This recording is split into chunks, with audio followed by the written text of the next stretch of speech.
Memantau dan mengukur tingkat stres di dalam tim. Outline. Kinerja staf dan individu terhadap Key Performance Indicator atau KPI dipantau secara berkala.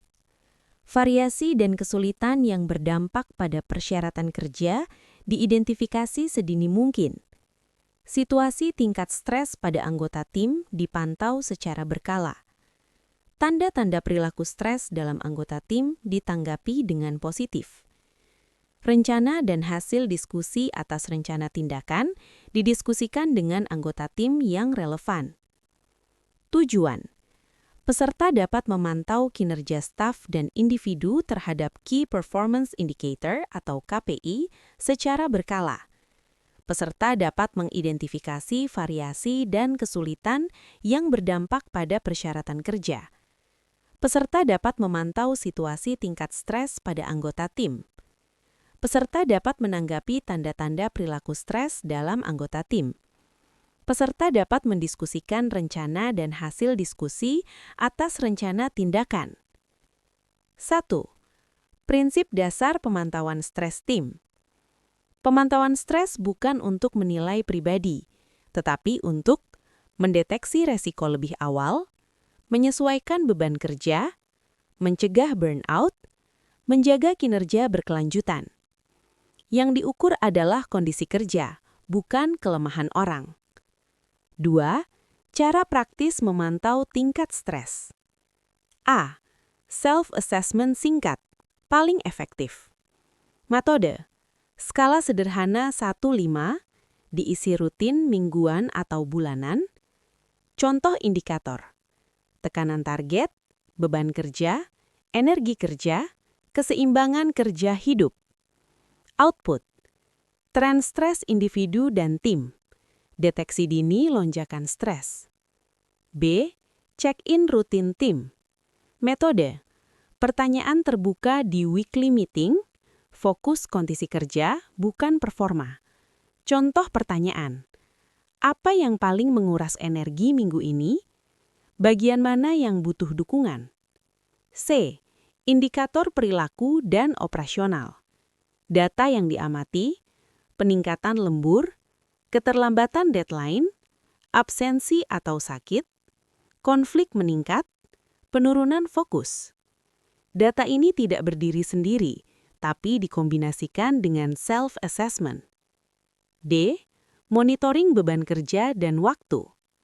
Alat sederhana: taskboard, kalender kerja, rekap jam kerja.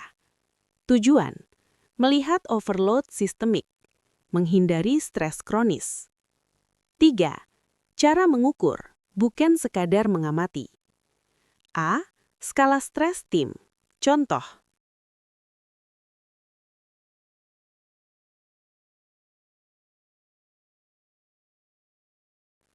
B. Indeks stres tim. Sederhana. Gabungan dari rata-rata self-rating, data lembur, absensi, ketercapaian target. Digunakan untuk keputusan manajerial, bukan laporan personal. 4. Frekuensi pemantauan yang disarankan.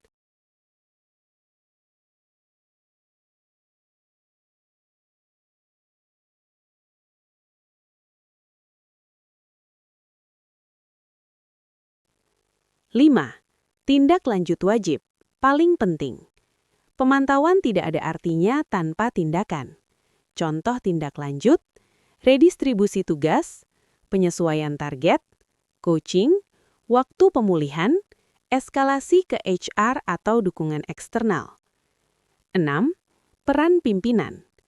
Pimpinan wajib menjaga kerahasiaan, tidak menghukum keterbukaan, bertindak cepat saat skor naik, memberi contoh perilaku sehat. Kesalahan umum yang harus dihindari: survei terlalu panjang, tidak ada tindak lanjut, menggunakan data untuk menyalahkan, pemantauan hanya saat krisis. Kinerja staf dan individu terhadap Key Performance Indicator atau KPI dipantau secara berkala. Pemantauan bukan hanya melihat angka, tetapi memastikan progres berjalan sesuai rencana, masalah terdeteksi lebih awal, Dukungan dapat diberikan tepat waktu. Apa yang dimaksud dipantau secara berkala? Berkala berarti ada jadwal tetap, ada metode yang konsisten, ada tindak lanjutnya. Contoh frekuensi: harian untuk aktivitas utama, mingguan untuk progres target, bulanan untuk pencapaian KPI, triwulan untuk evaluasi mendalam. Cara praktis memantau KPI. 1. KPI jelas dan terukur. Setiap staf harus tahu KPI apa yang dinilai, target angka, cara pengukuran. Monitoring rutin bukan menunggu akhir bulan. Contoh, sales, pipeline, closing, aktivitas, operasional, output, kualitas, waktu, support, SLA, respons, kepuasan. 3. Review berkala dengan atasan. Bentuknya, one-on-one meeting, review tim, dashboard KPI, fokus, progres, kendala, solusi. Tindak lanjut hasil pemantauan. Jika KPI tercapai, maka apresiasi, belum tercapai, maka coaching, penyesuaian target, dukungan tambahan. Contoh praktis tim penjualan.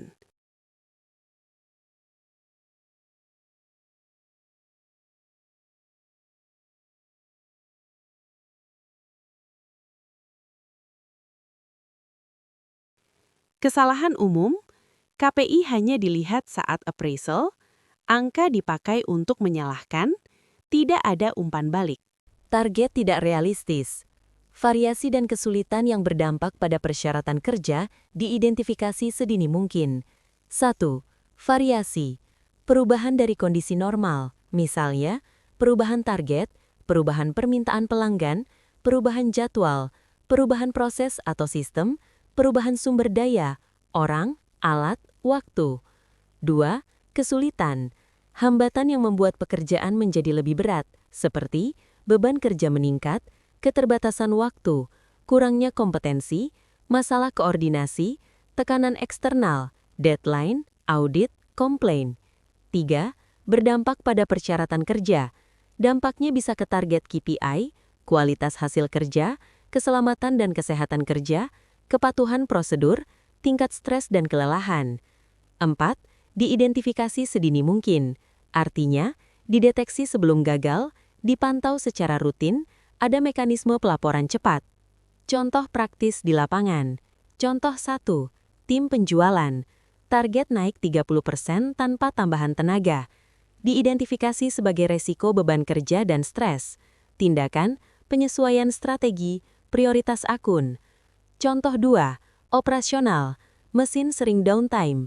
Diidentifikasi sebagai kesulitan proses. Tindakan, jadwal perawatan dan backup. Cara mengidentifikasi secara dini, praktis. Monitoring rutin, KPI, beban kerja, jam lembur. Check-in tim berkala, hambatan kerja, tekanan yang dirasakan. Review perubahan target, proses, sumber daya. Saluran pelaporan cepat, atasan langsung, HR atau HSI. Situasi tingkat stres pada anggota tim dipantau secara berkala.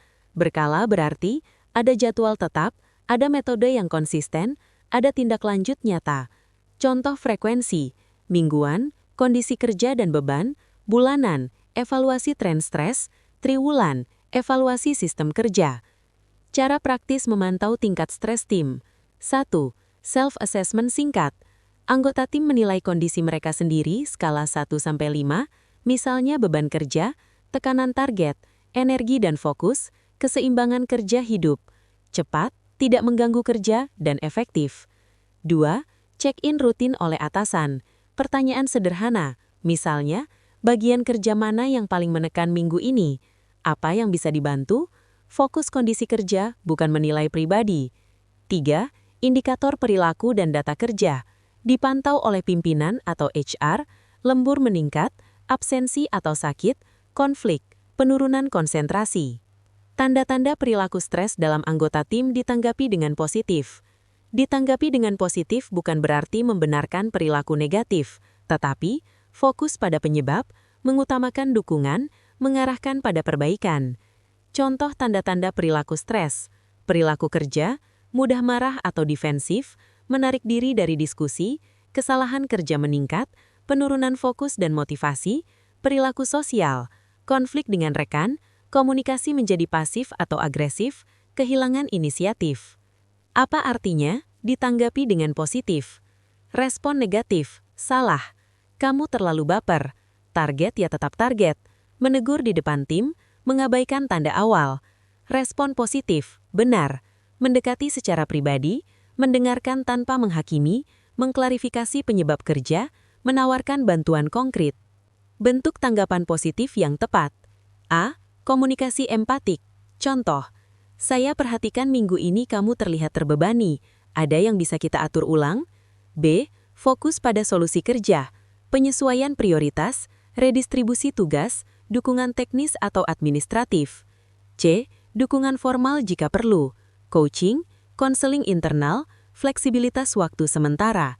Batasan penting, menanggapi secara positif tidak berarti menoleransi pelanggaran SOP, mengabaikan target, menghilangkan akuntabilitas. Pendekatannya, empati plus batas kerja yang jelas. Rencana dan hasil diskusi atas rencana tindakan didiskusikan dengan anggota tim yang relevan. Tujuannya, tidak ada keputusan sepihak, semua pihak terkait paham, setuju, dan siap menjalankan, mengurangi resistensi dan miskomunikasi. Siapa yang dimaksud anggota tim yang relevan? Bukan seluruh tim, tetapi anggota yang terdampak langsung, penanggung jawab pelaksanaan, pihak pendukung, admin, supervisor, leader terkait. Contohnya, penyesuaian target, sales terkait, perubahan alur kerja, tim operasional pendukung, redistribusi beban kerja, anggota yang menerima atau menyerahkan. Apa saja yang didiskusikan? A. Rencana tindakan, tujuan, perubahan yang akan dilakukan, peran dan tanggung jawab, timeline. B. Hasil diskusi, kesepakatan yang dicapai, opsi yang ditolak dan alasannya, resiko dan mitigasi, indikator keberhasilan. Cara praktis melaksanakannya. 1. Diskusi terarah, bukan sekedar informasi. Meeting singkat, one-on-one, huddle tim kecil. 2. Konfirmasi pemahaman. Contoh pertanyaan, apakah rencana ini realistis menurut Anda? Apa kendala yang perlu kita antisipasi? 3. Dokumentasi singkat, notulen ringkas, action list, PIC dan tenggat waktu.